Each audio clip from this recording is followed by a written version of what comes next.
हामीले आफ्नो तीनटा प्रिन्सिपल KDC नलेज कन्टिन्युस राख्नु पर्यो, D डिसिप्लिनमा बसेर कारोबार गर्नु पर्यो, C प्रपर क्यापिटल म्यानेजमेन्ट गर्नु पर्यो। गरौँ नलेज बढाउँदै जाउँ। भएन म ठुलो मात्रामा पोर्टफोलियो गर्छु म्यानेजमेन्ट गरिराखेको छु भन्नुहुन्छ भने पोर्टफोलियो एडभाइजरहरुकोमा जाउँ, जसले धितोपत्र बोर्डबाट लाइसेन्स लिएको छ, जसले पोर्टफोलियो म्यानेजमेन्ट गर्न पाउँछ, उहाँहरूलाई जाउँ, उहाँहरूलाई सोधौँ, सर्टेन फी तिरौँ, त्यसरी गरौँ। तर अरूलाई सोधेर कारोबार नगरौँ। न्युज बैंकिङ सेक्टरहरू बिस्तारै र स्लोली एन्ड स्टेडली इन्क्रिजिङ भइराखेको छ। यो न्युजहरुमा पनि आयो। हिजो पनि मार्केटहरू निकै करेक्सन हुन्थ्यो होला मार्केट, तर बैंकिङ सेक्टर बढेको हिसाबले त्यो जोगिएको अवस्था छ र अब चाहिँ बिस्तारै बैंक सेक्टरमा पनि बुल रनले कुनै चाहिँ आशा गर्न सकिन्छ र त्यो भयो भने मार्केट अझै अलिकति बढ्ला, बैंकिङ सेक्टर बढ्ला। फाइनान्सबाट त्यो कुरा सुरु भएको छ कि विकास बैंकलाई बुलले सुने, अर्ली बुल भर्खर देखिएको जस्तो देखिएको छ। अब त्यो बिस्तारै बैंकमा पनि आउँछ। किन्दाखेरि शेयर तपाईले टाइममा पैसा दिनु भएन भने तपाईको डिम्याट एकाउन्टमा शेयर नै आउँदैन, ब्रोकरले पुलमा राखिराख्छ हैन। ब्रोकरले तपाईलाई विश्वास गरेर दिइहाल्यो, राखिहाल्यो आउँछ भनेर, तर तपाईले पैसा दिनु भएन भने ब्रोकर र तपाईको बीचमा विश्वासको रिलेसनशिपको कमी भयो। त्यो ब्रोकरले तपाईलाई अब के गर्छ के भन्छ त्यो उसको कुरा भयो। अब सेल गरेर तपाईले शेयर दिनु भएन भने, इडिआइस भएन भने तपाईलाई 20% क्लोज आउट लागिहाल्छ। किन्नु भयो तर दिनु भएन भन्देखो दुईटा कन्ट्रोल भयो। एउटा त ब्रोकरले त्यो राख्न सक्ने भयो हैन, अब नराख्न सक्ने भयो। तपाईलाई शेयरै राख्दैन अधिकांश केसमा चाहिँ डिमान्डमा। अनि पढुन्जेल त बडा बुझेको जस्तो एनर्जी आउने, तर मार्केटमा जाने बेलामा खुट्टा कानिहाल्ने, यस्तो धेरै देखिएको छ। त्यस्तो साथीहरुलाई ह्यान्ड होल्डिङ गरेर मार्केटमा बिस्तारै स्लोली बट स्टेडली विनर बनाउनलाई हामीले के सपोर्ट गर्न सक्छौं? थ्रु द ट्रेनिङ रूपमा सञ्चालन गर्दै आइरहेको छौं। लकडाउनको पिरियडमा अलिकति टाइम बिति पनि सकेको छ। म टाइम धेरै नलिकन अगाडि बढेँ। आजको टकिङ पोइन्ट्स, सबभन्दा पहिलो कुरा, नेपाल धितोपत्र बोर्डले धेरै खालका हल्लाहरू शेयर मार्केटमा प्रभाव पार्ने, शेयर मार्केटको मूल्यहरूमा प्रभाव पार्ने, इन्डेक्समा प्रभाव पार्ने कुराहरू धेरै फेसबुकहरुबाट हल्ला धेरै आए, सामाजिक सञ्जालबाट हल्लाहरू धेरै आए, इन्टरभ्यु, युट्युब र धेरै माध्यमबाट धेरै आए। यस्तो नगर्नु होला र त्यस्तो गरेको थाहा पायो भने हामी कारबाही गर्छौं भन्ने नोटिस निकालेको छ र यो नियामक निकायले गर्नै पर्ने काम मध्येको एउटा काम हो। तर जब जब मार्केट बढ्छ तब कुनै आउट अफ कुनै इस्यु स्पोन्टेनियसली यस्तो इस्युहरू निकाल्छ र त्यो एक हिसाबले अफिसियली भन्नुपर्दा नियामक निकायको काम हो। नियामक निकायले गर्नै पर्छ, गर्यो। र तर यस न्युजको अन्तर्यको पछाडि हेर्दाखेरि केही व्यक्तिहरूले इन्टरभ्यूहरुमा नामै तोकेर फलानु ग्रुपको चाहिँ फलानु सब इन्डेक्स भएको शेयर मात्रै किन्नुस्, त्यो मात्रै बढ्छ, अरु चाहिँ बढ्दैन भनेको कुराहरु पनि आइराखेको छ। फेसबुकको ग्रुपहरुको त अराजकता कति छ त्यो हामीले भन्नै पर्दैन। नामै तोकेर हल्लै गरेर बाजाबाज गरेर हैन, झगडा गरेर आफूसँग भएको शेयर जति सबै राम्रो, अर्काको भन्यो भने चाहिँ सबै नराम्रो, त्यस्तो त्यो सबै हामीले देखिरहेका छौं। सारै अराजकता छ। त्यो हिसाबले हेर्दाखेरि कहिलेकाहीँ दिक्क पनि लाग्छ। त्यसैलाई हेरेर नियामक निकायले त्यो नोटिस निकालेको होला जस्तो लाग्छ। अर्को हिसाबले भन्दा मैले खासमा हामीले आफैलाई पनि हेर्यौं, मलाई पनि एकचोटि हेरे। हामीले पनि त सार्वजनिक हिसाबमा टक प्रोग्रामहरु गरिरहेका छौं, अनि कम्पनी एनालाइसिसका सेसनहरु गरिरहेका छौं। धितोपत्र बोर्डले निकालेको दिएको वार्निङसँग मैले त्यसलाई यसो चेक गरेर हेरे। हामीले पनि के त्यस्तै त गरिरहेका छैनौं जानी नजानी। अनि केही प्रश्नहरु मैले आफैलाई सोधे। के हामीले कुनै निश्चित कम्पनीको मूल्य बढाउने उद्देश्यले यो नै किन्नुस् भनेर रेकमेन्ड गरेका छौं? छैनौं। यो कम्पनीको किन्दाखेरि तपाईलाई सारै बम्पर फाइदा हुन्छ, किन्नुस् भन्ने, अनि त्यसपछि आफूले चाहिँ बेच्ने अथवा उल्टो चाहिँ कुरा हरू गरेर आफूलाई निहित फाइदा दिने कामहरूतिर त गरेका छैनौँ अथवा कुनै ग्रुपलाई सघाएका त छैनौँ। त्यो चाहिँ मैले आफैलाई सोधेको र इमान्दारीपूर्वक आफैलाई जवाब दिएँ। मैले त्यस्तो ग्रुपमा पनि संलग्न छैन, मैले त्यस्तो गरेको पनि छैन। आफूले बेच्नुपर्ने सेयर किन्नुहोस् पनि भनेको छैन, किन्नुपर्ने बेच्नुहोस् पनि भनेको छैन। त्यसकारण त्यहाँ पनि मैले अन्यथा के गरेको जस्तो लागेन। त्यसपछि सामाजिक सञ्जालमा यो बढ्छ त्यो बढ्छ, यो किन्नुहोस् अथवा technical analysis, fundamental analysis, company तोकेर ग्रुप तोकेर त्यस्तो गरेको छ जसले चाहिँ धितोपत्रको नेप्सेको इन्डेक्सलाई अथवा सब इन्डेक्सलाई अथवा चाहिँ कम्पनीहरूलाई चाहिँ नि मूल्यमा प्रभाव पारोस्। मैले त्यस्तो गरेको जस्तो लागेन। तर धेरै साथीहरूले को चाहना के हुन्छ भने कम्पनी तोकिदिएर एनालाइस्टले बोलिदियोस्, भनिदियोस्। धेरैको अझ चाहना के हुन्छ भने मैले लिएको कम्पनी राम्रो छ भनिदियोस्। कतिपय कुरा हामी इन्साइडर इन्फर्मेसनको कुरा गर्छौँ, तर बजारमा आएका न्युजहरू टिपेर हामीले कुरा गरिराखेका छौँ। अझ मैले त त्यसरी भन्न मिल्दैन, स्ट्राटेजी मिल्दैन। पहिलो कुरा त त्यो कानुनी हिसाबले त्यो भन्न पनि मिल्दैन। यो बढ्छ किन्नुहोस्, यो बढ्दैन बेच्नुहोस्, यसो भन्नको लागि धितोपत्र बोर्डले लाइसेन्स दिएको हुनुपर्छ। भलै त्यस्तो लाइसेन्स लिएका मान्छे मलाई लाग्दैन कोही छन्, एक दुईवटा संस्थाहरू बाहेक। व्यक्तिलाई त्यस्तो लाइसेन्स दिएको छैन। हुन त धितोपत्र बोर्डले लाइसेन्स मात्रै लिएर बोल्न पाइन्छ भनेर हिजोको नोटिसमा भनेको छ। यसो लाइसेन्स आह्वान गरौँ अथवा चाहिँ त्यस्तो प्रक्रिया केही छ भने जानकारी दिउँ सार्वजनिक रूपमा, लाइसेन्स नै लिएर बोलाउँला, केही भएन। तर त्यो नहुन्जेलसम्म कम्पनी एनालाइसिस र पब्लिकको सर्भिसमा के बोल्नु अन्याय अपराध हो जस्तो लागेन। त्यसकारण त्यो नोटिसले मलाई छुन्छ कि छुँदैन भनेर मैले धेरै एङ्गलबाट हेरेँ र मलाई चाहिँ त्यो कुनै एङ्गलबाट छोएको जस्तो लागेन। अब तपाईँहरूबाट आजको कार्यक्रममा यदि हामीले कानुनभन्दा बाहिर गएर कुनै डिस्कसन गरिराखेका छौँ भने कृपया फिडब्याक पाऊँ, किनकि कानुनभन्दा बाहिर गएर त कसैले नै काम गर्न पाइँदैन। अनि त्यो भएर मेरो अर्को रिक्वेस्ट के हो भने हिजोसम्म मैले त्यो भन्न मिल्दैन, कानुनी हिसाबले पनि मिल्दैन। दोस्रो कुरा एनालाइसिस नगरिकन भन्न मिल्दैन। एनालाइसिस नै गरे पनि टेक्निकल एनालाइसिस 60% मात्रै मिल्छन्। 60% नै मिल्ने गर्दाखेरि पनि सोध्ने मान्छे र भन्ने मान्छेको बिचमा लङ टर्मको लागि सर्ट टर्मको लागि कुन रणनीति लिएर त्यो कारोबार गर्न खोजेको त्यो सबै कुरा नबुझिकन भन्न मिल्दैन। त्यसकारण एकैचोटि फलाना कम्पनीको भनिदिनुहोस् भन्दाखेरि जवाफ दिन सक्ने कुरै आउँदैन। मैले सक्दिनँ। अझ मैले त्यो कुरा ज्योतिषहरूले भन्ने गर्छन्, म ज्योतिष होइन, म सक्दिनँ भनेर कहिलेकाहीँ विनम्रताका साथ, कहिलेकाहीँ स्ट्रेट फरवर्डली मैले भनिराखेको हुन्छु। त्यसकारण मैले त त्यो विषयमा प्रवेश नै गरेको छैन जस्तो लाग्छ जुन विषयमा धितोपत्र बोर्डले त्यो कुरा निकालेको छ। त्यसकारण त्यो नोटिस हाम्रो लागि होइन र हामीले मैले यो पनि सोचेँ त्यस्तो हो भने टक प्रोग्राम गर्ने कि नगर्ने त, अब कम्पनी एनालाइसिसको प्रोग्राम गर्ने कि नगर्ने त। अब मैले त्यो पनि हेरेँ, किनकि नियामक निकायले सरकारले भनिसकेपछि हामीले पनि एउटा सार्वजनिक कुरामा बोलिराखेका छौँ। यो जुन कार्यक्रम गरिरहेका छौँ यो पब्लिक प्रोग्राम हो।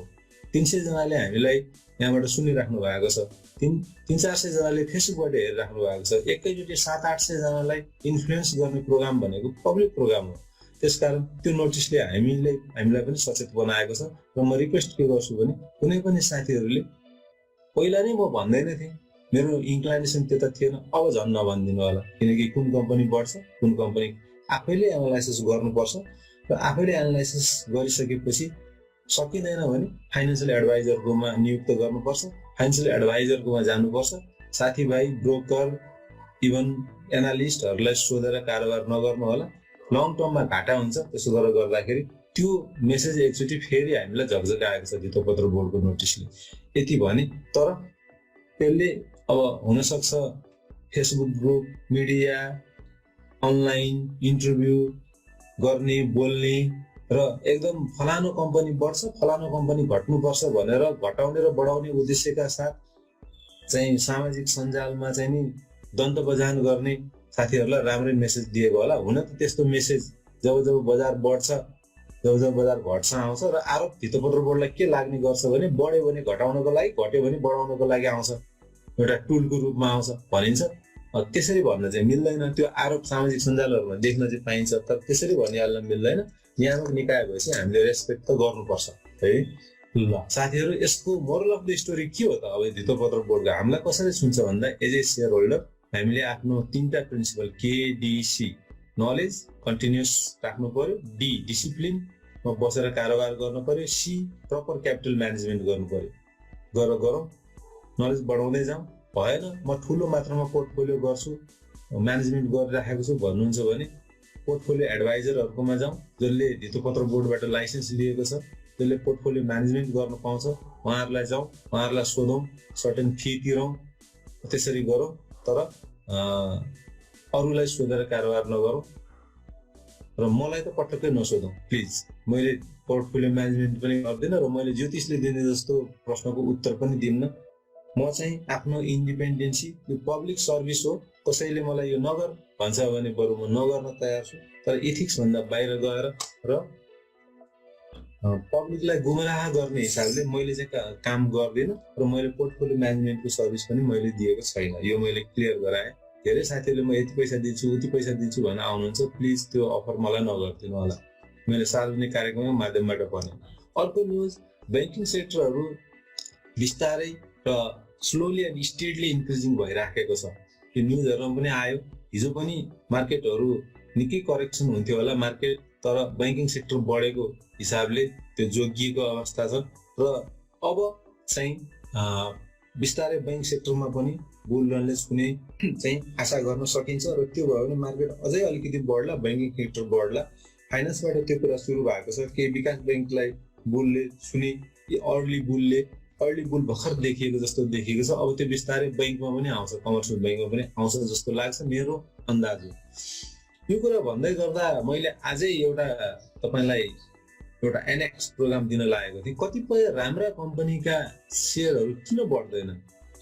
कम्पनी हेर्दा फर्स्ट क्लास छ, फन्डामेन्टल हेर्दा राम्रो छ, लङ टर्मको लागि भनेको, तर 2 वर्ष 3 वर्ष 4 वर्ष भइसक्यो किन बढ्दैनन् भन्ने विषयमा केही कारणहरू हुन्छन्।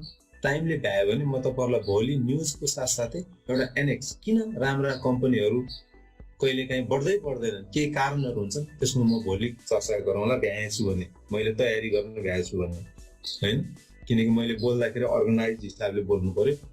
ओके, अब लकडाउनमा कुनै पनि आइपिओहरू आउँदैन। धेरै साथी मान्छेहरूले अहिले त अब राइट्स यो मेरो सेयरबाटै भर्नुहुन्छ, मेरो सेयरको फर्मेटबाटै भर्नुहुन्छ, तर पनि अझै 9-9.5 लाख जति टेन्टेटिभ रफ डाटाले के भन्छ भने अझै पनि गएर फर्म नै भरेर, फिजिकल फर्म भरेर आइपिओमा एप्लाई गर्ने पनि एउटा ग्रुप बाँकी छ, जसले मेरो सेयरको कोड लिएर भर्न सक्दैन अथवा जान्दैन अथवा टेक्नोलोजीमा त्यति सेभी नभएर।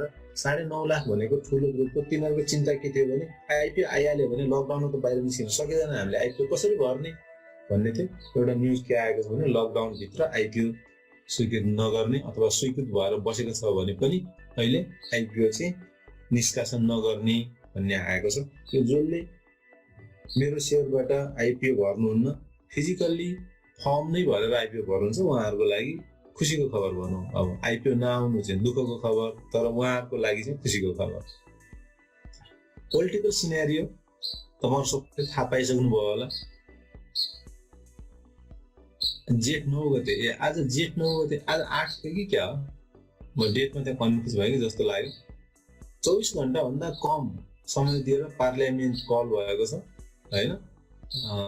24 घण्टाभन्दा कम टाइम दिएर अब मन्त्री परिषदले हामी विश्वासको मत लिँदैनौँ, प्रधानमन्त्रीले विश्वासको मत लिनुहुन्न, त्यसकारण चाहिँ अब जसले चाहिँ कल गरिदिनुहोस्, जसले आएर अब बहुमतको सरकार बनाउने कसरत गर्छ उहाँहरूको लागि ओपन भनेर राष्ट्रपति समक्ष मन्त्री परिषदले सिफारिस गर्यो। चिठी लेखेर राष्ट्रपतिज्यूले त्यसलाई ल कसको छ भन, कसले सरकार बनाउने हो, खुल्ला छ भनेर उहाँले चाहिँ जुन सूचना जारी गरिदिनु भयो राष्ट्रपतिको कार्यालयबाट।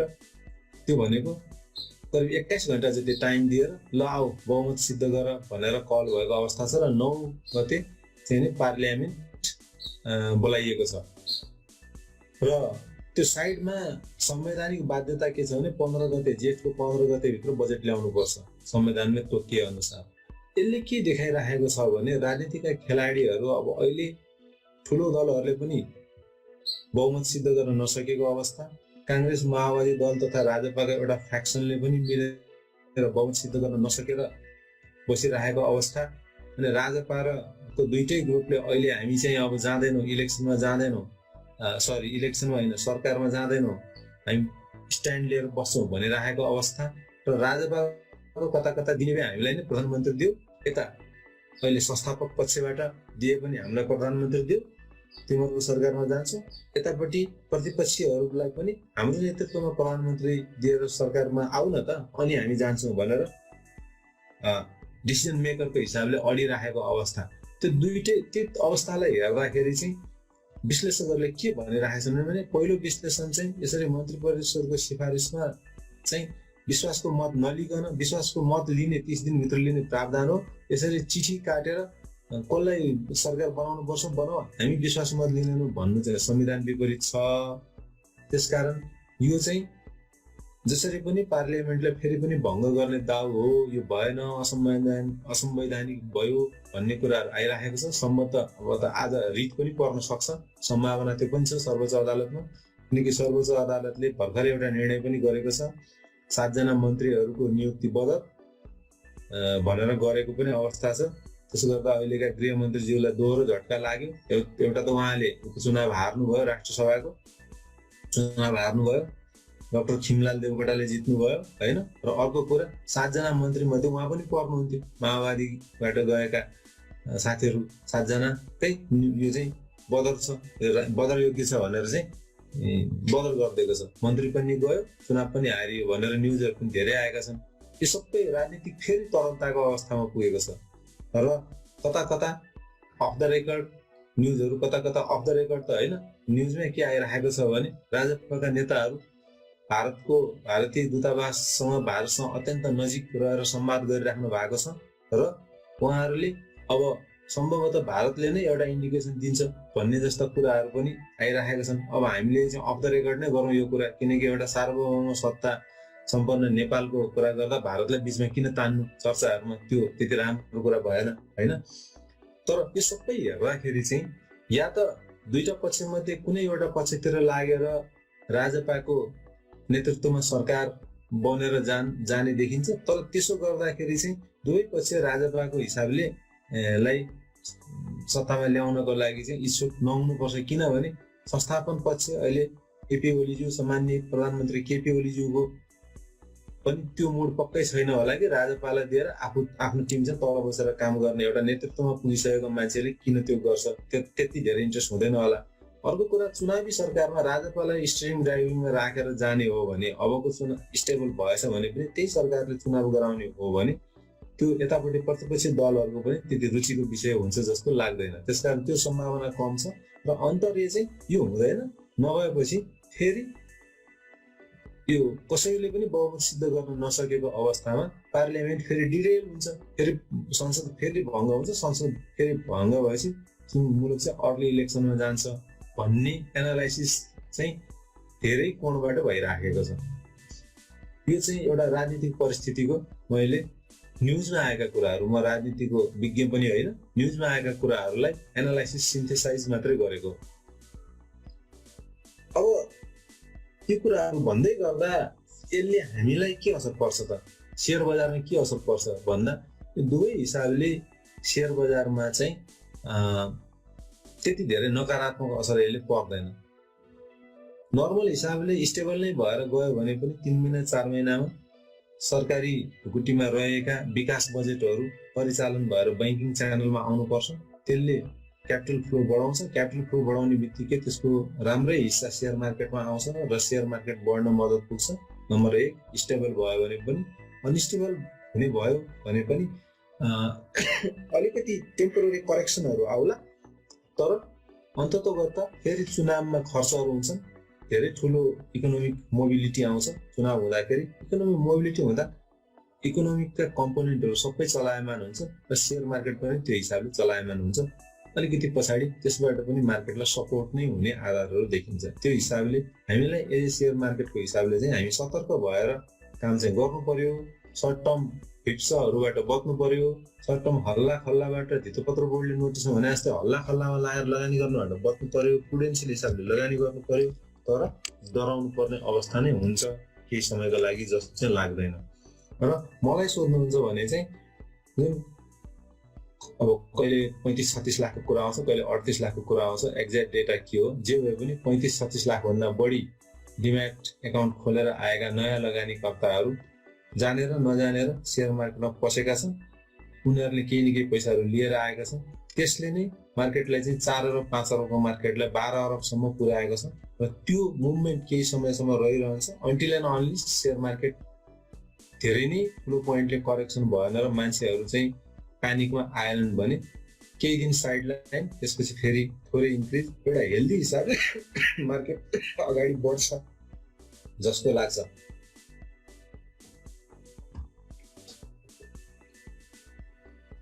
एउटा अर्को न्युज आएको छ के मनी लन्ड्रिङ र रेमिटेन्सको सम्बन्ध छ भनेर आइराखेको छ। यो न्युज हेर्दाखेरि अलिकति तर्साउने खालको जस्तो न्युज देखिन्छ। यदि यस्तो भइराखेको छ भने जो अरबियन कन्ट्रीहरूबाट आउने मुलुकहरूमा यो हुँदैन, किनकि यहाँका नेपाली दाजुभाइहरू त्यहाँ गएका छन्, धेरै थोरै कमाएका छन्, पठाएका छन्, रेमिटेन्स आइरहेको छ। तर यो मनी लन्ड्रिङको कुरा कस्तो आइरहेको छ भने अमेरिका, युरोप, अस्ट्रेलियामा केही सीमित मान्छेहरू गएका छन् र यहाँ गलत तरिकाले पैसा कमाउँछन् नेपालमा, र त्यो गलत तरिकाले कमाएको पैसा हुन्डीबाट पठाउँछन् आफ्नो छोराछोरी नातेदार जो छन् अमेरिका, अस्ट्रेलिया, विकसित मुलुकहरूमा, युरोपहरूमा, र त्यहाँबाट उनीहरूले कमाएको पैसा भनेर फेरि रेमिटेन्सको थोरै चार्ज तिरेर र रेमिटेन्सको ब्याङ्किङ च्यानलबाट नेपालमा भित्र आउँछन्। यसरी कालो धनलाई सेतो धन बनाइराखेका छन्, किनकि यताबाट गलत काम गरेर उता पठायो, उताको मान्छेले त के काम गरेर यता पठायो त खोज्दैन सरकारले, उताबाट त काम गरेर पठायो भन्ने अर्थ लाग्छ। त्यसकारण यताबाट कालो धन पठाउने र उताबाट सेतो धन बनाएर उताको मान्छेले कमाएको भनेर रेमिटेन्स यता ल्याउने यस्तो प्रचलन बढिरहेको छ भन्ने आइरहेको छ। यस्तो कुराहरू हो भने चाहिँ यो चाहिँ घातक कुरा हो। अब हुन त त्यस्तै गलत काम गर्ने मान्छेहरूकै बोलाबाला छ हाम्रो देशमा, हाम्रो इकोनोमीमा, तर त्यो सबै सरकार कमजोर भएको कारणहरूले भइरहेको हो। यस्तो कुराहरूमा सरकारले अलिकति ध्यान दिनुपर्छ। यदि हो भने यो आई ओपनर हुन सक्छ, तर सबैले त यहाँबाट गलत काम गर्दै पैसा पठाउँदै गर्ने मान्छे होइन होला, मुठीभरका मान्छेहरू होला। त्यो मुठीभरको मान्छेलाई सरकारले कन्ट्रोल गर्न सक्दैन भन्ने कुरा चाहिँ लाग्दैन। हिजो विराटनगरमा एउटा यो हुन्डीको कारोबारीलाई पक्राउ गर्यो। हुन्डी जताततै छ, हामीले एक्सेप्ट गरे पनि नगरे पनि, सरकारले आँखा चिम्ले जस्तो गरे पनि, देखे पनि नदेखे पनि जताततै छ। र यो हुन्डीको कारोबारले चाहिँ सकेसम्म निरुत्साहित नै गर्नुपर्छ। हुन्डी जिरो पनि हुन सक्दैन है। एउटा कुरा चाहिँ यो कस्तो कस्तो विकसित देशहरूमा त जिरो हुन सकेको छैन, हाम्रो देशमा जिरो हुँदैन, तर मिनिमम भन्दा मिनिमम पार्ने कोसिस त गर्नु पर्यो नि त, होइन? ओके, न्युजहरू यति नै रहेछन्, 1 3 4 5 वटा। म क्विकली यो सकाउँछु। अब आज शुक्रबार, आजसम्म हाम्रो यो टक प्रोग्राम भयो। हामी कम्पनी एनालाइसिसको फ्री सेसन गर्छौँ। तपाईँले डिमान्ड गर्नुभएका कम्पनी एनालाइसिसहरू पर्सि कम्पनी एनालाइसिसको पेड सेसन हामी गर्छौँ। र यो पेड सेसन गर्दै गर्दा मैले अझ सतर्क हुनुपर्ने के भएको छ भने अब हामीले प्योरली एनालाइसिस मात्रै गर्छौँ। र त्यो एनालाइसिस चाहिँ साथीहरूले एनालाइसिस हिसाबले लिएर प्रोसेसिङ गरेर बुझ्नु पर्यो कुन कम्पनी बेच्ने, कुन कम्पनी किन्ने। हामीले त्यहाँ कहिलेकाहीँ जानी नजानिकन यो यस्तो देखिन्छ, यो किन्दा हुन्छ भनेर कता कता रिकमेन्डेसन गरेको जस्तो आवाज पनि आउँथ्यो होला। अब भोलि चाहिँ हामी एनालाइसिस मात्रै गर्छौँ। हामीले कम्पनीको बारेमा यथार्थ बताइदिने हो। त्यसले तपाईँलाई कतिको इम्प्याक्ट पर्छ, बाई गर्ने, सेल गर्ने, डिसिजन गर्ने, त्यो सबै तपाईँहरूको कुरा रहन्छ है। यो पर्सि हुन्छ यो प्रोग्राम। हामीले 3 हप्ताको ह्यान्ड होल्डिङ प्रोग्रामहरू हिजो एनाउन्समेन्टहरू गरेका थियौँ। मलाई धेरै साथीहरूले एसएमएस गर्नुभएको छ, लगभग 55 जनाले एसएमएस गर्नुभएको छ। तर हामी ट्रायल रनमा त्यति धेरै पनि नराखौँ कि भन्ने सोचिराखेको हो। अब हेरौँ तपाईँको त्यो इसेन्स हेर्दा, र आज पनि केही साथीहरूले प्रोग्राम एसएमएस गर्नुहुन्छ होला। यदि त्यस्तो भयो भने 50 जनाको ग्रुपभन्दा चाहिँ नबढाउँ, तर अब फर्स्ट कम फर्स्ट सर्भ हिसाबले। त्यो भनेको चाहिँ कसो हुन्छ भने जसले फी फर्स्टमा तिर्नुहुन्छ उहाँ हुनुहुन्छ। फेरि मैले त्यो एसएमएस गरेको थिएँ भनेर अब आजको एसएमएस पनि जोड्ने हो भने त्यो 100 लाग्न सक्छ। र ट्रायल ब्याचमा हामी 100 राख्दैनौँ प्लिज। यो ह्यान्ड होल्डिङ हो, यो रियल्ली सपोर्ट गर्ने, कमाउनलाई नै सपोर्ट गर्ने। त्यो भन्दै गर्दा फेरि सिफारिस गरेर यो किन्नुहोस् त्यो किन्नुहोस् होइन, तपाईँलाई नलेज दिने, तर यसरी बिस्तारै बिस्तारै फोर्टिफाइड नलेज दिने कि तपाईँ आफैले एनालाइसिस गरेर थोरै थोरै किन्दै गर्दै एउटा मार्केटमा इन्ट्री गर्न को लागि ह्यान्ड होल्डिङ गर्ने प्रोग्राम हो र यसमा हामी कमाउन सक्ने बाटोहरू चाहिँ पक्का देखाउँछौँ तर त्यो बाटो हिँड्ने एनालाइसिस गरेर बाटो हिँड्ने तपाईँकै काम हो नत्र फेरि धितो पत्र बोर्डको नोटिसमा गएर ठोकिन्छ ल अब यो छ यो किन यो छ यो फेरि पोर्टफोलियो म्यानेजमेन्टतिर जान्छ हामीले आफ्नो डिमार्केसनलाई हामी एजुकेटर ट्रेनरले आफ्नो डिमार्केसनलाई बुझेर काम गर्नुपर्ने देखिन्छ यदि तपाईँहरू पनि यसमा इन्भल्भ हुन चाहनुहुन्छ मलाई थाहा छैन अब 50 जना 55 जना त भइसकेको छ तर भोलि रियल फी तिर्ने बेलामा कसैले मुड चेन्ज पनि गर्न सक्नुहुन्छ त्यो भएको हुनाले तपाईहरु इन्ट्रेस्टेड हुनुहुन्छ भने मलाई एसएमएस गर्नु होला यो हाम्रो हामी छिटै नै यो चलाउँछौँ तर कहिले अझै पनि हामी करिकुलम डेभलप गरिरहेका छौँ अलिकति होमवर्क चाहिँ हामीलाई गर्न दिनुपर्छ किनकि हामीले जति होमवर्क गर्छौँ त्यति ट्रेनीलाई फाइदा हुने हो र जति हामी ट्रेनीलाई फाइदा दिन्छौँ उहाँहरू त्यति फर्केर आउनुहुन्छ यो एउटा साइकल हो त्यसकारण फाउन्डेसन राम्रो नबनाइकन हामी ट्रेनिङ भइहाल्छ नि भनेर किक अफ गर्दैनौँ अलिकति टाइम दिनै पर्छ तर हामी छिटै नै यसलाई सुरु गरौँला ओके अब हाम्रो रेगुलर चल्ने ट्रेनिङहरू यो शेयर मार्केटको बेसिक प्लस ट्रेनिङ अब 1-2 हप्तापछि हुन्छ होला 1-2 हप्तालाई मैले ब्रेक लिएको छु त्यसपछि शेयर मार्केटको फन्डामेन्टल टेक्निकल एनालाइसिस ट्रेनिङ त्यो अब 2-3 हप्तापछि हुन्छ होला त्यसपछि हामीले सधैँ चलाउने jumbo pension plan in hybrid इन्भेस्टमेन्टको हाम्रो कपिराइट भएको प्रोग्राम यो पनि त्यसपछि चलाउँछौँ यो हाम्रो रेगुलर चल्ने ट्रेनिङहरू हो र हाइब्रिडमा कसैलाई इन्ट्रेस्टेड छ नयाँ साथीहरू आउनु भएको छ भने रियल फी 2500 रुपियाँ हो तपाईँलाई अहिले च्याट बक्समा हाइब्रिडमा इन्ट्रेस्ट भनेर लेख्नुभयो आफ्नो फोन नम्बर इमेल दिनुभयो भने हामीले 2000 रुपियाँमा गरिदिने गर्छौँ हस् साथीहरू यही हो अब वान वे यो 1 मन्थ लगभग 3 हप्ताको कार्यक्रमलाई तपाईँहरूलाई यदि इन्ट्रेस्ट छ भने मलाई एसएमएस गर्न सक्नुहुन्छ हिजो मैले कम्पाइलेसन गरेर गर्दाखेरि 55 जनाको आएको थियो 9858822982 मैले मेरो मोबाइल नम्बर दिइराखेको छु फोन नगर्नु होला प्लिज एसएमएस इन्ट्रेस्ट छ भनेर मात्रै गर्नु होला 1 महिनाको तालिमको मूल्य कति हो कहिलेबाट सुरु हुन्छ कहिले फी लिनुहुन्छ यो हामी पछि डिक्लेयर गर्छौँ जो साथीहरूले हामीलाई यो एसएमएस गर्नु भएको छ उहाँहरूलाई हाम्रो ट्रेनिङको प्रोग्राम पठाउँछौँ हामीले के कुराहरू गर्ने हो कति समयको हुन्छ फी कति लाग्छ भन्ने कुराहरू पहिला हामी उहाँहरूलाई पठाएर मात्रै गर्छौँ फीको पनि हामी हेरिराखेका छौँ हाम्रो कसको इन्भल्भमेन्ट हुन्छ हामीले कति मेहनत गर्नुपर्ने हुन्छ र त्यसलाई कुन लेभलसम्म लैजाने त्यो कुराहरू हेरेर फीको हुन्छ फी भनेको यसै राखिदिने कुरा होइन तपाईँलाई सर्भिस के पाउनुहुन्छ त्यो सर्भिसहरू राख्ने कुरा हो अब फी त 1 महिनाको प्रोग्राम भएपछि अलिकति महँगो त हुन्छ साथीहरू तर यो ट्रेनिङ नै फरक ट्रेनिङ हो यो तपाईँलाई मार्केटमा हात समातेर ह्यान्ड होल्डिङ गरेर मार्केटमा इन्ट्री गराउने ट्रेनिङ भएको हुनाले यसमा हामीले पनि धेरै एक्सर्साइजहरू गर्नुपर्छ ल यहाँ इन्ट्रेस्टेड भन्नुभयो म कपी गरेको छु तर रियल इन्ट्रेस्टेड हुने साथीहरूले चाहिँ मलाई एसएमएस गरिराख्नु भएको छ जुन 55 जना पुगिसक्नु भएको छ तर सबैलाई एसएमएस गर्ने सबैलाई हामी दिन नसकौँला हामी पहिला कोटा तोक्छौँ त्यो कोटाभित्र फर्स्ट कम फर्स्ट सर्भ हुन्छ होइन त्यसपछि अरू साथीहरूलाई सेकेन्ड थर्ड लटमा हामी गरि नै हाल्छौँ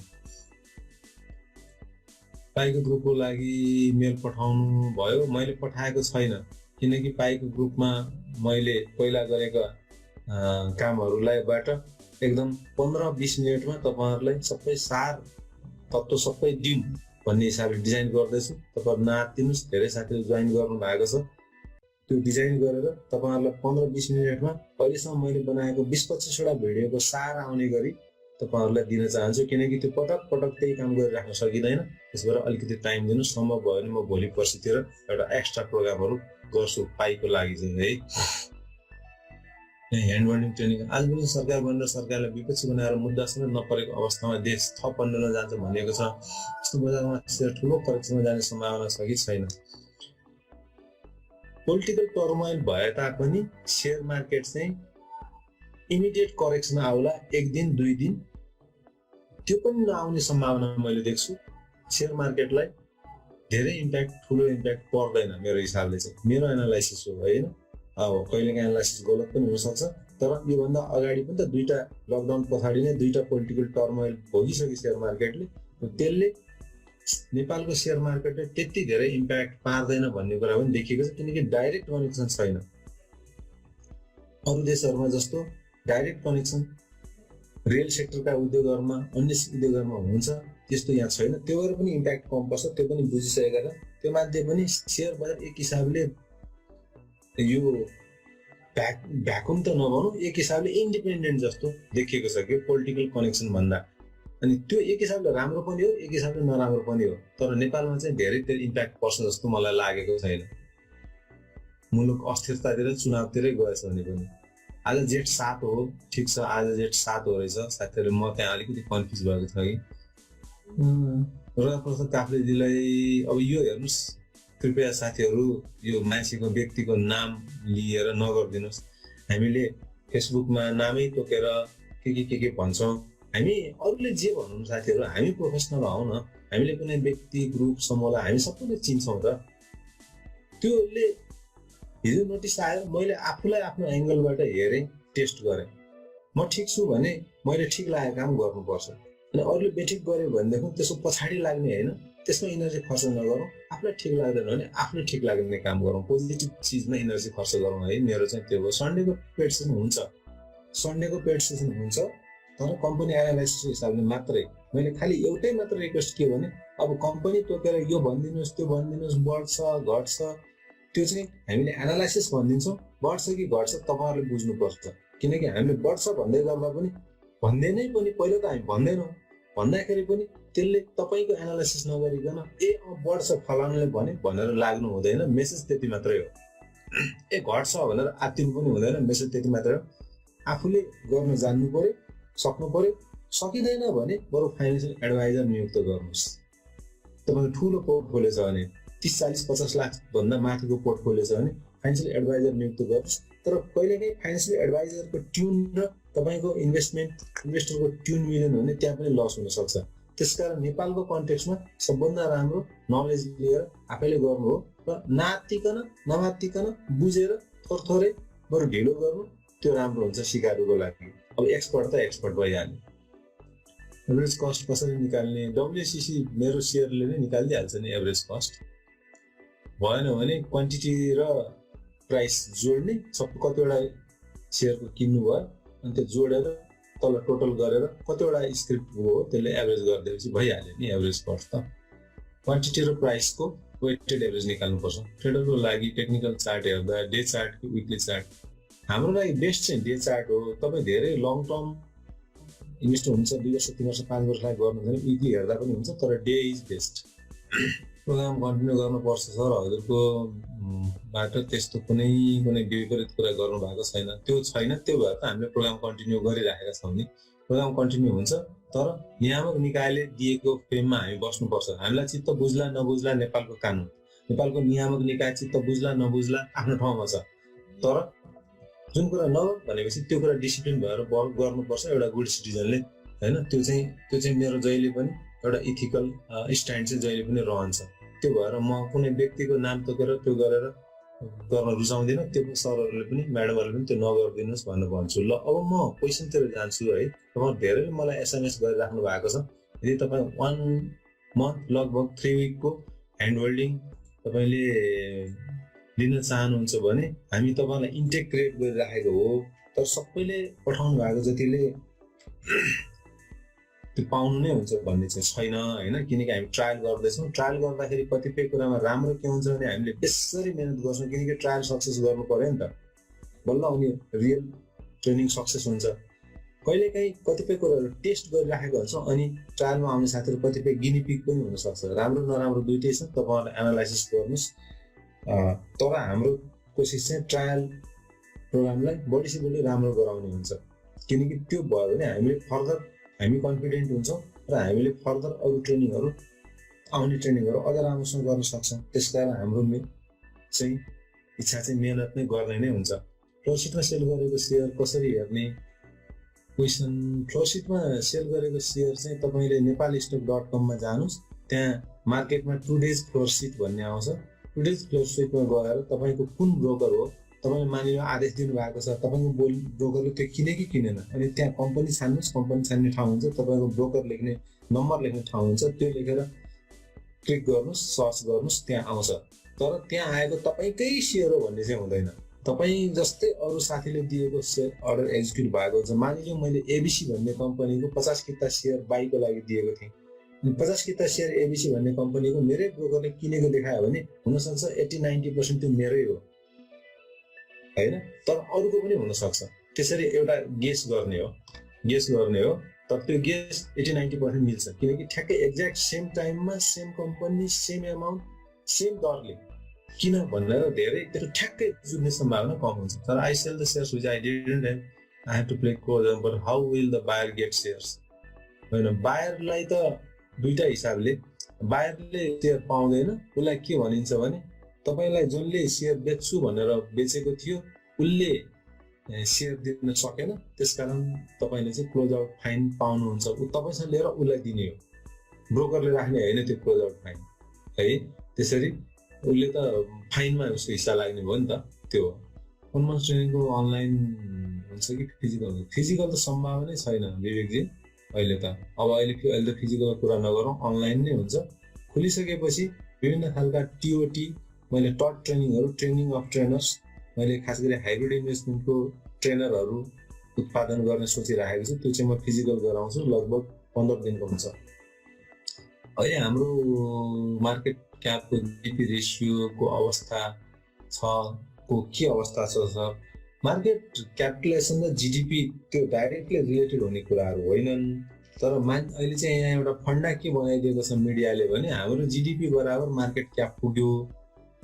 जिडिपी भन्दा पनि अझ माथि जानुपर्छ हैन। इन्डियामा जस्तो ठाउँमा हेर्नुहोस् त 50,000 पोइन्ट माथि मार्केट माथि जाँदा जिडिपी भन्दा पनि मार्केट माथि थियो। त्यसकारण जिडिपी भन्दा माथि मार्केट माथि जानु राम्रो कुरा हो, त्यसले चाहिँ मार्केट क्यापिटलाइजेसन बढेको छ हैन। त्यो डाइरेक्ट रिलेसनसिप हुँदैन के कतिपय कुराहरूको। जस्तो उदाहरणको लागि नाइजेरिया भन्ने एउटा कन्ट्री छ, बलिउड हाम्रो फिल्मको कुरा गर्दा इन्डिया पछिको दोस्रो संख्यामा फिल्म चाहिँ नाइजेरियामा बन्छ, तर इन्डियामा 8,000 भन्दा बढी मल्टिप्लेक्स छन्, तर नाइजेरियामा जम्मा 45 वटा मात्रै छ। कसरी डाइरेक्ट रिलेसनसिप हुन्छ? त्यसकारण त्यो दुईटा कुरालाई उठाएर त्यसको रिलेसनसिप त्यो कोरिलेटेड हुँदैनन् ती कुराहरू, तिनीहरूलाई बुझौँ। त्यसकारण जिडिपी र मार्केट क्यापको कोरिलेसन हुँदैन। भोलि यस्तो होला नि, कम्पनी धेरै खडा भएर गए, नेप्सेमा कारोबार धेरै हुन लाग्यो भने मार्केट क्याप बढी होला, बढ्दै जाला, तर देशको इकोनोमी चाहिँ स्ट्याग्नेन्ट होला एकछिनको लागि। इकोनोमिक डिपर्सनको बेलामा त स्ट्याग्नेन्ट पनि हुन्छ, त्यसको कनेक्सन त्यति धेरै कनेक्सन हुँदैन। त्यसकारण त्यतातिर धेरै नजाउँ। केही इम्पोर्टेन्ट क्वेसनहरू आएको छ कि म यहाँ सर्च आउट गरिराखेको छु। माथि धेरै स्कुलहरू गयो, धेरै कुराहरू मैले यहाँबाट लिँदाखेरि सजिलो हुन्छ। बेसिक प्लसको लागि अहिले नै पे गर्दा हुन्छ, अहिले नगर्नुहोस्। जब नेपाली पैसामा नोटिस निस्किन्छ अनि गर्नु होला, पहिले नै पैसा नतिर्नु होला है। अब यहाँ फेरि रुपेशजीले व्यक्तिको नाम लिएर भनिदिनु भयो, कृपया नाम नलिनुहोस्। अब मैले त त्यही नै अनुरोध गर्न सक्छु। अब अरू के भनौँ? ल अब म अरू साथीहरूको यहाँ क्वेसनको आन्सर लिन आउँछु, तर मैले फेसबुकको साथीहरूलाई बिदाई गरौँ, किनकि फेसबुकमा मैले दोहोरो आन्सर लिन सक्ने अवस्था अहिले यहाँ छैन। त्यो भएर फेसबुकको साथीहरूलाई धेरै हुन्छ। फर्स्ट कुरा, यो मेरो कम्पनीको क्युआर कोडबाट आउँछ। यहाँबाट आएको पैसाको मैले भ्याट बिल काट्छु। तपाईँहरूलाई त इन्डिभिजुअललाई त हुँदैन, तर त्यहाँबाट आएको कम्पनीबाट कति पैसा आयो मेरो बैंकमा ट्र्याक भएपछि मैले भ्याट बिल इस्यु गरिदिन्छु ग्रुपमा, यो दिनको लागि यति आएको भनेर।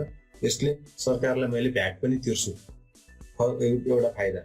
दोस्रो, मलाई त फाइदा होइन, सरकारलाई फाइदा, तर मैले कानुन अनुसार कम्पनीबाट पैसा लिएपछि मैले सर्भिस सेल गरेको हो होइन, सर्भिस सेल गरेको भ्याट काट्नु पर्यो। एउटा कुरा, सरकारलाई भ्याट पनि जान्छ यसबाट। दोस्रो, तपाईँहरूलाई चार्ज पनि लाग्दैन यसबाट, दोस्रो फाइदा। तेस्रो, धेरै साथीहरूले ठुलो रकम उसबाट पठाउनुहुन्छ, ई-सेवाबाट पठाउनुहुन्छ, आइपिएसबाट। ई-सेवाबाट पठाउँदाखेरि चाहिँ त्यसले लिमिट रोकिदिन्छ। मानिलिउँ 3-4 हजार आउने लिमिटलाई यो 500 रुपियाँले रोकिदिन्छ। त्यसकारण त्यो मलाई पनि अलिकति लस हुन्छ।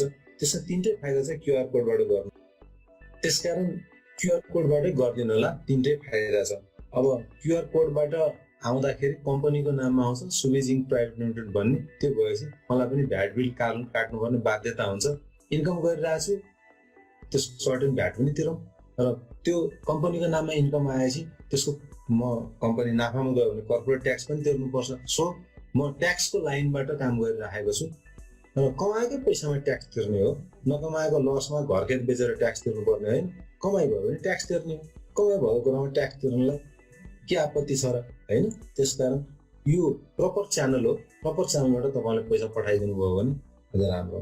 म अब क्वेसनहरू लिन आएँ साथीहरू, जसको हात उठेको छ। अब जो साथीहरूलाई टाइमको प्रेसर छ, उहाँ साथीहरू क्वेसन छैन, कसैलाई अब अरू कामहरूमा जानुपर्ने छ भने साथीहरूलाई हामी बिदा गर्छौँ, उहाँहरू जान सक्नुहुन्छ। जो साथीहरू बोलेर क्वेसन सोध्नको लागि इच्छुक हुनुहुन्छ उहाँ साथीहरूको क्वेसन लिउँ। 3-4 जनाको हात उठेको छ। चन्द्रकला लिवाङजी, हाम्रो प्रेमनारायण भण्डारीजी। साथीहरूले पाइको कुरा चाहिँ अहिले नसोधिदिनु होला है। पाइको कुरा सबैलाई इन्ट्रेस्ट हुने कुरा होइन, त्यसलाई हामी छुट्टै प्रोग्राम नै छुट्टै गर्छौँ। त्यो छुट्टै प्रोग्राममा म तपाईँहरूलाई पाइको मात्रै कुरा गरौँ न, त्यो अरू कुरा नगरौँ न त्यो बेला। त्यसकारण अहिले चाहिँ आजको सेयर मार्केटको, आजको न्युजको कन्टेन्ट तपाईँसँग कुनै न्युजहरू छ जुन मैले छुटाएँ भने सेयर गर्नुहोस्। दिस इज अ 2-वे प्रोग्राम। हजुर ल भन्नु त साथीहरू, बोल्नु। सर मैले सेयर लिएर त्यो चाहिँ कम्प्लिट भएर आयो, त्यसलाई फेरि पछि रिजेक्ट गर्न पाइन्छ कि पाइन्न सर? पाइँदैन सर, त्यो एउटा नन सेटलमेन्ट, ट्रान्सफर सेटलमेन्ट भन्ने एउटा के हुन्छ, तर मैले चाहिँ गरेको छैन। त्यो ब्रोकरलाई सोध्नुपर्छ। मेरो हिसाबमा त्यो पाइँदैन। तपाईँले गलत डिसिजन गरेँ भन्ने लाग्यो होला होइन। एक्चुअली ब्रोकरलाई तुरुन्तै सोध्नु न, त्यस्तो भयो भने तुरुन्तै सोध्नुपर्छ। लौ न यसो भयो भनेर उसले केही सजेस्ट गर्न सक्छ कि, तर मलाई लाग्छ कम्प्लिट भइसकेपछि पाइँदैन। मैले एकचोटि ट्राई गरेको थिएँ, पार्सियल्ली कम्प्लिटको त दिएन उसले भने, पार्सियल्ली ट्रेडिङ भएको त यो मिल्दैन, अब बाँकी रहेको मात्र क्यान्सल गर्न पाइन्छ भने फुल्ली कम्प्लिट भयो त झन् नपाउनु पर्ने हो। एक्चुअली ब्रोकरलाई सोध्नु होला। हजुर हजुर सर यो छ नि, हामीले त्यो टाइममा सेयर नदिएर टाइममा पैसा दिएनौँ भनेदेखि कति चार्ज काट्छ सर हामीलाई लाग्छ फाइन? टाइममा पैसा अब किन्दाखेरि पैसा अथवा बेच्दाखेरि सेयर दिएनौँ भने कति टाइममा हामी कति पैसा काट्छ? किन्दाखेरि सेयर तपाईँले टाइममा पैसा दिनु भएन भने तपाईँको डिम्याट एकाउन्टमा सेयर नै आउँदैन, ब्रोकरले पुलमा राखिराख्छ होइन। ब्रोकरले तपाईँलाई विश्वास गरेर दिइहाल्यो, राखिहाल्यो आउँछ भनेर, तर तपाईँले पैसा दिनु भएन भने ब्रोकर र तपाईँको बिचमा विश्वासको रिलेसनसिपको कमी भयो। त्यो ब्रोकरले तपाईँलाई अब के गर्छ के भन्छ त्यो उसको कुरा भयो। अब सेल गरेर तपाईँले सेयर दिनु भएन भने, इडिआइस भएन भने तपाईँलाई 20% क्लोज आउट लागिहाल्छ। किन्नु भयो तर दिनु भएन भनेदेखि दुईटा कन्ट्रोल भयो। एउटा त ब्रोकरले त्यो राख्न सक्ने भयो होइन, अब नराख्न सक्ने भयो। तपाईँलाई सेयरै राख्दैन अधिकांश केसमा चाहिँ डिम्याटमा। हजुरको सर्ट टर्म भन्छौँ होइन? हजुर यो सर्ट टर्मको अर्थ के र अनि कति पर्सेन्टेज गेन गर्दा यसलाई सर्ट टर्म मान्न सकिन्छ सर कुनै पनि सेयरको? अब सर्ट टर्म भनेको 1 हप्ता 2 हप्तादेखि लिएर 1 वर्षभन्दा तललाई प्राय सर्ट टर्म भन्ने चलन चल्तीको भाषामा भन्ने चलन छ। तर मैले ट्रेनिङहरूमा भनेको छु, सायद तपाईँले मेरो ट्रेनिङ लिनु भएको छैन होला। त्यो सर्ट टर्म भनेको समय होइन, मेन्टालिटी हो।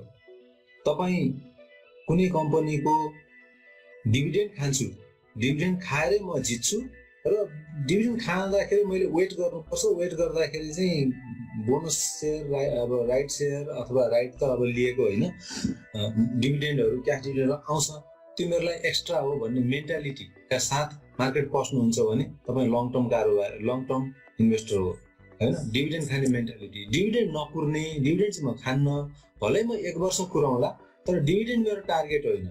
मेरो टार्गेट चाहिँ के हो, क्यापिटल गेन हो भनेर आउनुहुन्छ भने तपाईँ सर्ट टर्म कारोबारी हो। अब त्यो सर्ट टर्म कारोबारमा पनि 1 वर्षसम्म कुर्ने, 9 महिना कुर्ने, 6 महिना कुर्ने, 3 महिना कुर्ने, 1 महिना कुर्ने, धेरै क्याटेगोरी हुन्छन् जसलाई हामीले चाहिँ इन्ट्राडे ट्रेडर, स्विङ ट्रेडर होइन, positional trader, long positional trader भनेर भन्ने गर्छौँ। हजुर यसलाई खास गरेर पर्सेन्टेजमा हिसाब गर्दाखेरि कति पर्सेन्टेज गेन गर्यो भने त्यसलाई चाहिँ सर्ट टर्म मान्न सकिन्छ? होइन, पर्सेन्टेजको कुरा आउँदैन। पर्सेन्टेज र सर्ट टर्म आपसमा जोडिएको छैन।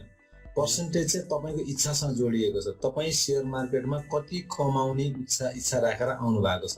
मानिलिउँ मेरो स्ट्यान्डर्ड चार्टर्ड ब्याङ्कमा 1% ब्याजमा परिराखेको छ 50 लाख रुपियाँ। मलाई 1% राख्न मन लागेन, मलाई त 1%मा पैसा पढिराखेको छ भने मलाई त 10% लिँदा पनि म त बेसरी विनर भयो नि होइन। तर तपाईँले 10%ै ब्याजमा पैसा लिएर आउनुभयो भने तपाईँलाई 20% चाहिएला। अथवा कोही मान्छे एग्रेसिभ छ, धेरै लोभ गरेर आएको छ, मलाई त कहाँ 20% पुग्छ, मलाई त 40-50, 1 का 2, 2 का 4, त्यो त तपाईँको इच्छा आकाङ्क्षा लो ग्रेड जे भन्नुहोस् अब सँग जोडिएको कुरा भयो, यति पर्सेन्ट कमाउने हुने। तर कारोबारीले चाहिँ मेरो हिसाबले मेरो आफ्नो स्ट्यान्डर्ड चाहिँ मैले लङ टर्म इन्भेस्टमेन्ट गरेको कुरामा 18 देखि 20% मलाई मिनिमम पर्नुपर्छ। रिस्क फ्री रिटर्न मुद्दती खातामा राख्दा मैले कति पाउँछु आजको मितिमा, टेन्टेटिभली 10 पाउँछु भने मलाई कम्तीमा 1.5 बढीमा 2 गुणा त चाहिन्छ। 15 देखि 20% मलाई लङ टर्मकै हिसाबले पनि डिभिडेन्ड चाहिन्छ।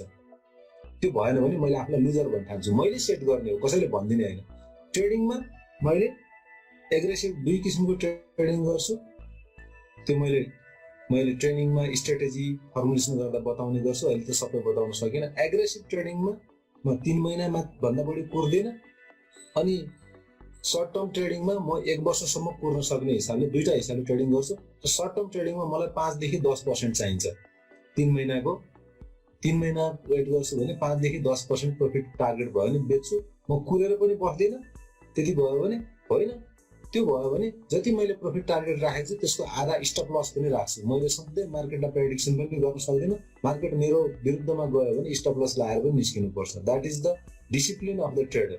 त्यसकारण त्यो मेरो पर्सेन्टेज हो। 3 महिनाभित्रमा मलाई कम्तीमा 5 बढीमा 10% भए पुग्छ। तर कसैलाई नपुग्ला होइन, कहाँ त्यति पुग्छ। यत्रो कारोबार गरेर दुःख गरेर ल्याएको छु मैले चाहिँ यहाँ 2% ब्याजमा पैसा ल्याएको छु, 3% ब्याजमा ल्याएको छु। मलाई त एउटा ट्रेडमा चाहिँ नि 20% 25% चाहिन्छ भन्ने पनि मान्छेको मनस्थिति हुनसक्छ। त्यस्तोलाई गुड लक मात्रै भन्न सकिन्छ, किनकि मार्केटले कमाएर पनि त दिनु पर्यो। तपाईँको आकाङ्क्षा त 1000 गुणा कमाउने होला अरे, मार्केटले कमाएर दिन सक्नु परेन। बोटमा फल नै 10 किलो लागेको छ भने तपाईँले मलाई 1 क्विन्टल चाहिन्छ भनेर मागेर हुन्छ। त्यो कुरालाई ब्यालेन्स गर्न सक्नु पर्यो। यो चाहिँ सबै अलिकति ट्रेडिङ रिलेटेड कुराहरू भयो। त्यसकारण यति पर्सेन्ट कारोबारीले यति पर्सेन्ट प्रफिट बुक गर्नुपर्छ भन्ने हुँदैन।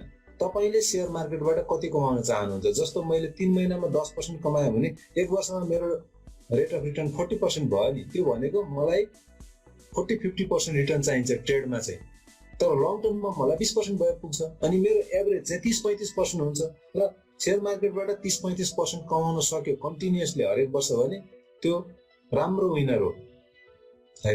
मेरो स्ट्राटेजी हो, तपाईँको फरक हुनसक्छ है सर। ल धन्यवाद। हेलो हजुर सर, एउटा क्वेसन हजुरलाई। यो जुन अहिले भनौँ न लकडाउनको टाइम पनि चलिरहेछ होइन, हजुर, यो जुन ट्रेनिङ प्रोग्रामहरू, एउटा त मेरो क्वेसन के भने जुन यो 3 विक्सको प्रोग्राम सरले अहिले चाहिँ अन्डर डेभलपमेन्टमा छ, हजुर, त्यो र बेसिक प्लस प्रोग्राम जुन ट्रेनिङको छ, यो कसको लागि चाहिँ उपयुक्त हुन्छ पहिलो कुरा होइन। र अर्को कुरा, अहिले जुन ट्रेनिङ चाहिँ सरले अब कहिले हुन्छ भने जस्तो कुरा भनौँ न, dates are not fixed date भनौँ न। त्यो हिसाबले यो अहिले लकडाउनको टाइममै गर्नु भएदेखि हामी जस्तो जब होल्डर मान्छेहरूलाई चाहिँ अलरेडी चाहिँ राम्रो अथवा सजिलो हुन्थ्यो कि भन्ने मेरो। ठिक छ सर, ठिक छ। त्यो अब तपाईँले भनिहाल्नु, म क्विकली भनिदिन्छु। बेसिक अथवा बेसिक प्लस भनेको चाहिँ यस भर्खरै आइपिओहरू मात्र गरेका, सेकेन्डरीमा नपसेका अथवा भर्खरै पस्न खोजेका अथवा नपसिसकेका मान्छेहरू फन्डामेन्टल टेक्निकल एनालाइसिस नगरेर पनि सेयर मार्केटमा टन्नै कमाउन सकिन्छ। म्युचुअल फन्डबाट, डिभिडेन्ड डाइजेस्ट स्ट्राटेजीबाट, अप्सन मार्केटबाट, त्यस्ता कुराहरू हामी बेसिक प्लसमा सिकाउँछौँ। हाम्रो हरेक ट्रेनिङहरू कमाउन सिकाउने नै हुन्छ, थ्योरी मात्रै हामी पढाउँदैनौँ। त्यस्तोलाई बेसिक प्लस। अब त्यो सबै मैले गरिसकेँ, अप्सन मार्केटबाट कमाउन जानिसकेँ, म्युचुअल फन्डबाट कमाउन जानिसकेँ। अब सेयर मार्केटमा कमाउने कम्पोनेन्ट छुटेको कुनै छ भने फन्डामेन्टल र टेक्निकल एनालाइसिस गरेर सर्ट टर्म लङ टर्म कारोबार गरेर मैले कमाउनु पर्छ भन्ने मान्छेहरूको लागि फन्डामेन्टल र टेक्निकल एनालाइसिस। अनि हाइब्रिड इन्भेस्टमेन्ट भनेको एउटा लङ टर्म इन्भेस्टमेन्टको छुट्टै टुल हो, त्यो अलग खालको हो। त्यो सेयर मार्केटसँग त्यति धेरै सम्बन्धित छैन। त्यो 3टा ट्रेनिङ हामीले रेगुलर गर्छौँ। अब 1 महिना ट्रेनिङ चाहिँ हामीले अहिले लकडाउनकै अवधिमा सर्ट टर्म लङ टर्म सबैलाई गरेर हामीले 5000 जनाभन्दा बढी साथीहरूसँग इन्टरेक्सन गरेछौँ। हाम्रो डाटाबेसले त्यो भन्छ। अनि तर धेरै के देखियो भने त्यो अलि लामो समयको डिजाइन गरेको चाहिँ यो उसको लागि हो, के अरे 3 विकको प्रोग्राम हो। र त्यो अन्डर डेभलपमेन्ट नै छ। र तपाईँहरूले छिटो गरिदिनुहोस् भन्नुभयो, त्यो हामीप्रतिको विश्वास हो। चाँडै गरिदिँदाखेरि चाँडै दिन्थ्यौँ। लकडाउनको बेला छ, लर्निङलाई क्यापिटलाइज गर्न पाउँथ्यो। That is very appreciable.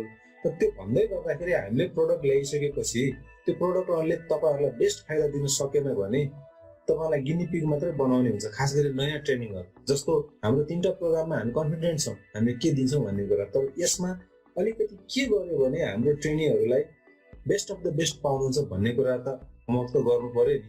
हामी जहिले पनि ट्रेनीहरूलाई सेन्टरमा राखेर प्रोग्रामहरू गर्छौँ, डिजाइनहरू गर्छौँ। त्यो भएर हाम्रो ट्रेनिङहरू जहिले पनि ओभरबुक हुन्छ। यदि हामीले ट्रेनीलाई फाइदा हुँदैन, मलाई मात्रै फाइदा होस् भन्ने सोच्यौँ भने भोलि हामी फ्लप हुन्छौँ। त्यसो भएर हाम्रो विनम्र निवेदन के छ भने हामीलाई अलिकति वर्कआउट गर्न दिनुहोस्, किनकि एउटा ट्रेनीहरूको साइकोलोजी हामीले 5000 जनासँग इन्टरेक्सन गऱ्यौँ, फिडब्याकहरू पाएका छौँ, त्यसलाई हाम्रो ट्रेनिङमा रिफ्लेक्ट गर्नु पर्यो नि त। हामी प्रोफेसनल हो भने त्यसको लागि टाइम मागेको हो। साथीहरू धेरै नआत्तिदिनुहोस्, हुन्छ ट्रेनिङ हुन्छ र तपाईँहरूलाई बेस्ट अफ द बेस्ट दिने हिसाबले हामी ट्रेनिङ डिजाइन गर्ने कोसिस गर्छौँ। नयाँ ट्रेनिङ प्रोग्राम हो, ह्याङ्की प्याङ्की जे पाए त्यही ल्याएर गरेर भोलि तपाईँहरूलाई सुट भएन भने त फी पनि महँगो तिरेर आउने अनि फाइदा नहुने, यो त मजा आउँदैन।